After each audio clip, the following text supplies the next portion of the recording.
Owerri is a city that never sleeps. The streets are loud, busy, and full of different hustles. People come to the town with dreams, some good, some dangerous. In Owerri, you will find students, business people, club boys, and internet hustlers all trying to survive. Money moves fast, and stories move even faster. This is where Dan, a Vikings member, became known.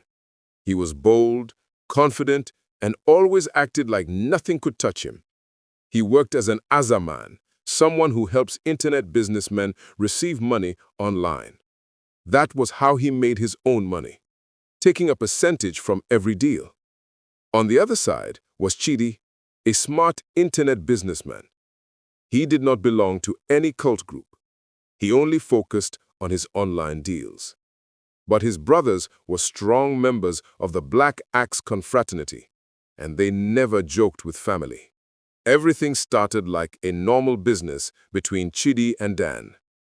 But one moment of greed, one act of pride, and one refusal to do the right thing turned a simple money deal into a fatal confrontation. This story shows how greed, cultism, and violent street pride can destroy young people. Dan grew up in the busy streets of Owerri, a place where every young man wanted to belong to something powerful. He wasn't the type who liked school. He preferred the streets, the loud music, the nightlife, and the fast way of making money. As he grew older, he became more attracted to the strong boys who moved with confidence, the Vikings. Joining the Vikings Confraternity made Dan feel important.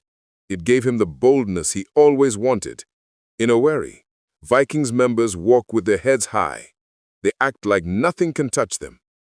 Dan liked that image. He loved the respect people gave him and the fear some boys showed whenever he entered a place. To him, the Vikings' name alone was enough protection. As he spent more time with the group, Dan learned the street opportunities that came with the Vikings' lifestyle. That was how he became an Aza Man. In Owerri, an Aza Man is someone who helps internet businessmen receive money from their clients abroad. When the money lands, he removes his percentage and sends the remaining to the person who brought the deal. No noise, no long talk.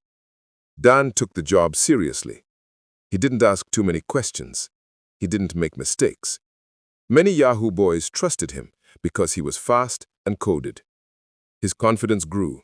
His name spread. People started calling him whenever they needed a middleman. He enjoyed the attention, the small power, and the street respect.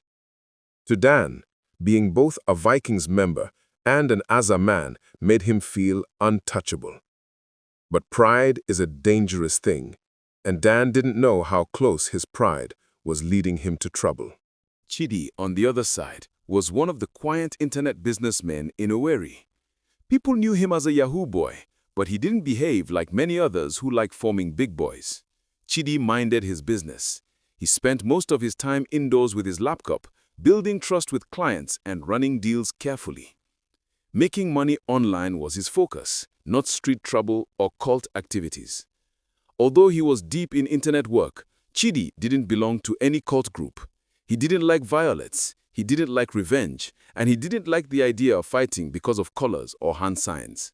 But his family wasn't the same. Chidi had two elder brothers who were strong and respected members of the Black Axe Confraternity. They were known in Owerri for their boldness, loyalty, and the way they always stood for each other. Despite their court life, they loved Chidi deeply. One day, Chidi was discussing with a close friend about a new client who was ready to pay a large amount of money. Chidi needed someone reliable to receive the money, someone coded, fast, and trusted by other internet boys. He didn't want stories.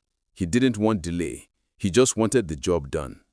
His friend immediately mentioned Dan, a Vikings member known for helping internet boys receive money. People called him an Aza Man. Chidi had heard the name before, but had never worked with him. Later that evening, the friends introduced them. Dan acted confident, as usual for Vikings boys. Chidi kept things simple. There was no need for long talk. After a short discussion, Chidi explained the deal straight. The deal between Chidi and Dan started smoothly. After their meeting, they agreed on the percentage without stress. Chidi liked the way Dan sounded confident, and Dan liked the idea of handling a big payment. They both shook hands like two men who understood what they were doing. When the payment day came, Chidi informed Dan early in the morning. Later on, the money entered Dan's account. It was a big amount, the kind that made internet boys feel like kings. Dan looked at the alert and smiled. He didn't call Chidi immediately. Instead, he relaxed. That was the moment the betrayal started. Dan believed the Vikings' name made him untouchable in Owerri. He walked with pride because Vikings had strong numbers in the city. He carried himself like someone who had backup at every corner. In his mind, Chidi was just an internet boy with no cult group behind him, so he felt he could do anything he wanted. He intentionally refused to send Chidi's share. When Chidi called to ask what was happening, Dan gave excuses. Network they slow. Bank they hold on. Make we talk tomorrow. Chidi tried to stay calm. He didn't like problems, and he didn't want to argue. But as the days passed, it became clear that Dan had no intention of releasing the money. Chidi immediately knew Dan wanted to eat the money. He wasn't surprised, but he was disappointed. He thought working with Dan would be smooth. He didn't plan for drama. He didn't want to involve anyone. But Dan was pushing him to the limit. Dan, on the other hand, didn't feel any fear. He believed the Vikings' name alone was enough to scare anyone. His friends also encouraged him, telling him that nothing would happen. The Vikings' connection made him careless. He forgot that every street has its own power, and money problems don't stay quiet for long. Meanwhile, Chidi was not just sitting and watching. He didn't want to fight Dan himself, but he knew the situation was getting out of hand. After a week of lies and excuses, he made up his mind. If Dan wanted to disrespect him, then he would involve the only people Dan could not ignore: his elder brothers, the Black Axe members. After keeping Chidi's money, Dan didn't hesitate to enjoy it. The first thing he did was buy a fairly used car. It was clean, shiny, and gave him the confidence he craved. Everywhere he drove, people noticed him. He felt powerful, untouchable, like the Vikings' name behind him could protect him from anything. His friends laughed with him, admiring his new car, and Dan felt unstoppable. Dan didn't stop there. He used another part of the money to open a boutique clothing store. He wanted a place where he could sit, sell clothes, and show that he was living large. The boutique was stocked with fresh clothes, shoes, and perfumes. He walked around confidently, enjoying the attention, the money, and the life he felt he had earned. In his mind, being a Vikings member meant no one could challenge him, so he never worried about Chidi's money again. Meanwhile, Chidi had realized that patience had limits. He couldn't let Dan just take his money without action. He told his elder brothers, both strong members of the Black Axe Confraternity, what had happened. They listened carefully, anger rising with every word. It wasn't just about the money, it was about disrespect.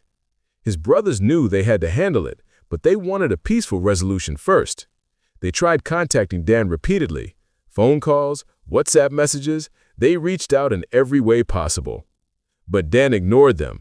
He blocked their numbers, deleted messages, and made himself completely unreachable. Pride had taken over. He believed the Vikings' name would protect him, so he felt no need to respond. Chidi's brothers became frustrated and angry. Their patience was tested, but Dan continued living freely, buying clothes, cars, and enjoying life, unaware that ignoring warnings in Owerri, especially from Black Axe members, carried serious risks. Dan's carelessness marked the line between confidence and danger. By refusing to return the money and blocking Chidi's brothers, he was setting himself up for consequences he never imagined. Chidi's brothers had waited long enough. Dan had blocked their calls and messages, ignored all warnings, and continued living freely with the money he had taken. His arrogance and Vikings' identity made him believe no one could touch him. But to Chidi's brothers, the disrespect was unacceptable. They quickly gathered trusted Black Axe members from across Owerri. The group planned carefully. They tracked Dan's boutique, noting his hours, his movements, and when he was most vulnerable. Every detail was recorded. There would be no mistake. Every member knew their role, and the plan was simple: confront Dan at the boutique and ensure justice was done. Chidi stayed in the background, providing information about Dan's routines. His brothers led the team, moving with precision. They did not rush or make noise. They approached silently, understanding that the element of surprise was critical. On the chosen day, Dan was at his boutique, enjoying the music, selling clothes, and showing off the car he had bought with the stolen money. He had no idea what was coming. The Black Axe members entered swiftly, surrounding the boutique and cutting off any escape. There was no negotiation. Dan had ignored every warning and call for peace. Pride and greed had blinded him. The execution was quick and decisive. Within minutes, Dan's life ended, and the boutique became a silent witness to his downfall.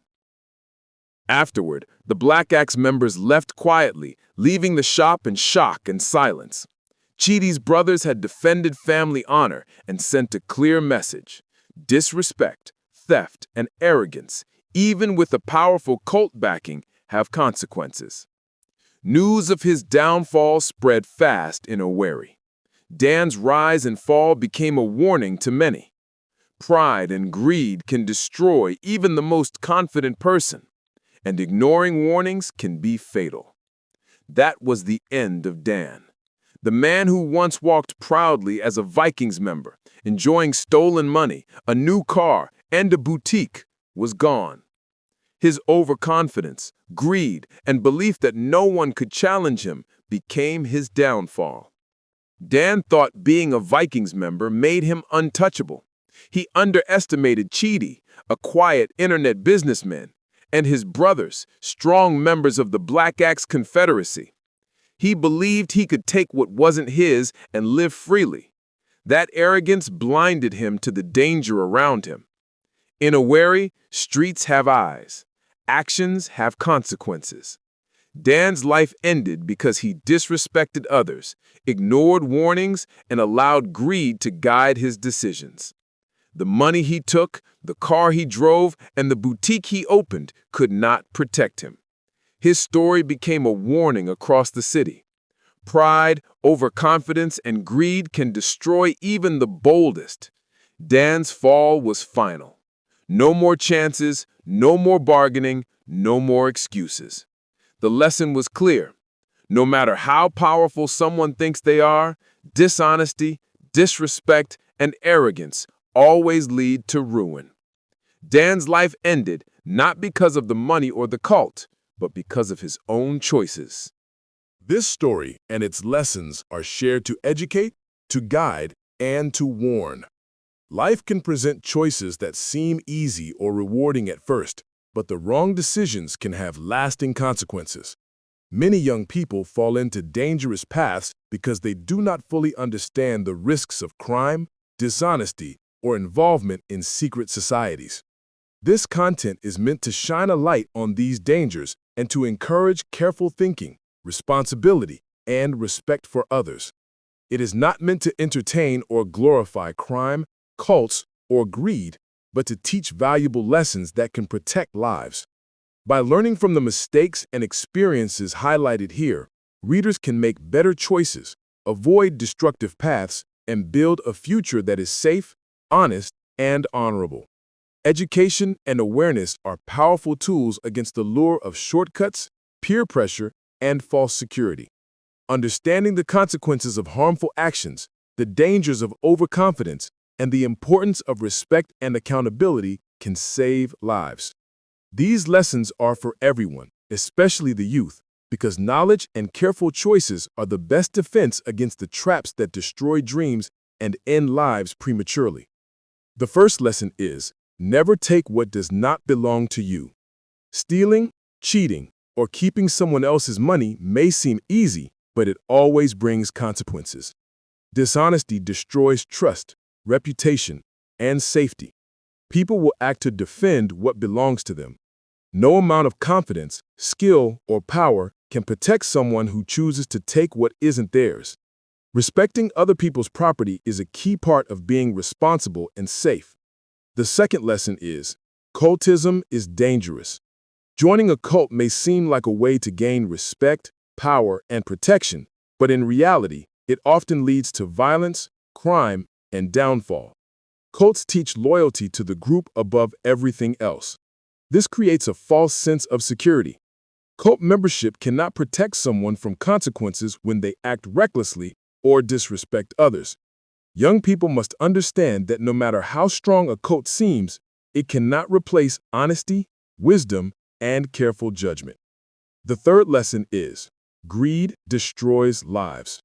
Greed pushes people to make bad decisions, ignore warnings, and act without thinking. It clouds judgment. People who are greedy often prioritize money or power over safety, family, and relationships. Greed combined with a sense of false security, such as cult membership, creates dangerous behavior that almost always ends badly. The fourth lesson is, overconfidence is dangerous. Thinking that you are untouchable or above the law leads to carelessness. Overconfidence makes people ignore rules, warnings, and advice from others. Confidence is useful, but arrogance combined with crime or cult power is deadly. The fifth lesson is, respect and accountability matter. Disrespecting others, ignoring warnings, and refusing to take responsibility for your actions invites conflict and retaliation. Every action has consequences, and people who fail to respect others often pay the highest price. The sixth lesson is, avoid crime and dishonesty. Illegal activities, whether online or on the streets, carry risks that often outweigh rewards.